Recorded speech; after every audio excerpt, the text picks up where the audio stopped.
If they don't agree, the bombing starts, and it will be sadly at a much higher level and intensity than it was before. Okay, let's dive right into this. That absolutely stark ultimatum from Donald Trump really sets the high-wire stakes we're watching unfold right now in the Middle East. We are looking at a situation where real-time military escalation is colliding head-on with backroom diplomatic negotiations. Welcome to today's Explainer. We're unpacking the rapidly shifting geopolitical crisis happening in the Strait of Hormuz. We're going to look at exactly how a highly publicized but ultimately stalled military operation triggered a frantic pivot toward high-stakes peace talks. Honestly, it's a masterclass in how physical blockades in one of the world's most critical energy choke points can force geopolitical hands, sending massive ripples through our global supply chains. Here's our quick roadmap for today. We'll start with the breakdown of the Project Freedom mission, then look at the retaliation in the Strait, the abrupt diplomatic pivot, the actual terms of the proposed agreement, and finally, what this deal completely misses. Okay, Part 1, the Project Freedom failure. A naval mission stalls in the Strait. This timeline brilliantly illustrates exactly how fast things moved and then deteriorated. Look at this. On day 1, Donald Trump announces Project Freedom, right? This was a specific naval mission intended to safely guide commercial ships through the blocked waterway. But fast forward to day 3, by the morning, the mission had entirely failed to resume any meaningful shipping traffic. By the afternoon, it was actively provoking a whole new wave of Iranian strikes. And by that evening, Trump had to completely pause the mission. So a military operation designed to forcefully pop the cork on the street literally lasted mere days before hitting a brick wall. Moving to Part 2, retaliation in the Strait. Rising risks for global shipping.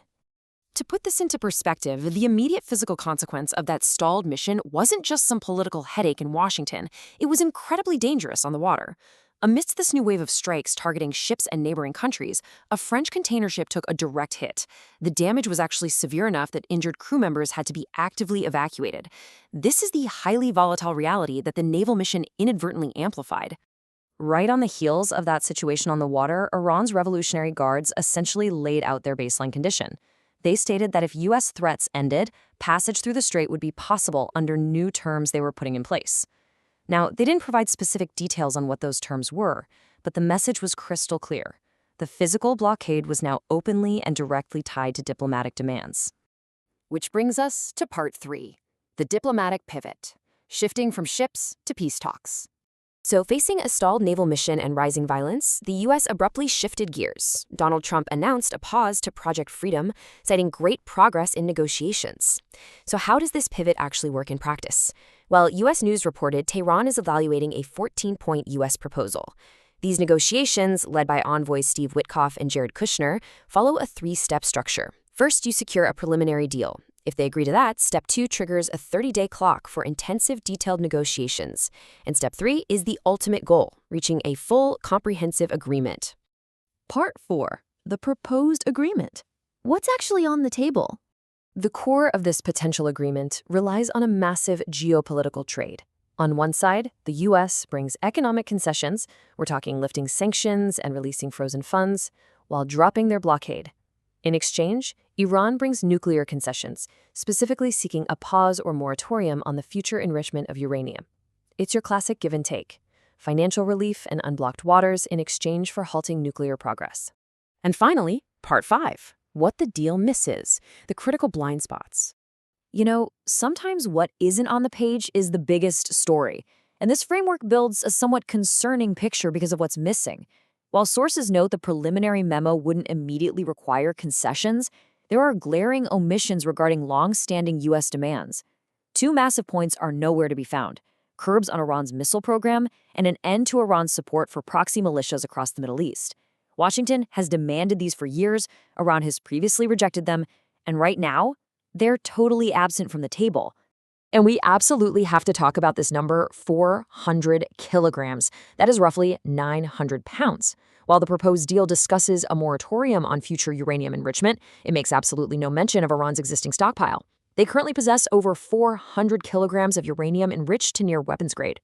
The current negotiations appear to leave this highly sensitive, massive stockpile completely untouched. This stockpile is a huge historical friction point. The U.S. has previously demanded that Iran give it up entirely before any end to the war. Iran, on the flip side, consistently insists on its sovereign right to enrich uranium for peaceful purposes and flat out denies ever seeking to build an atomic bomb. Interestingly enough, an Iranian counteroffer last week, which, by the way, also had 14 points, suggested setting aside nuclear discussions entirely until after the shipping dispute was resolved.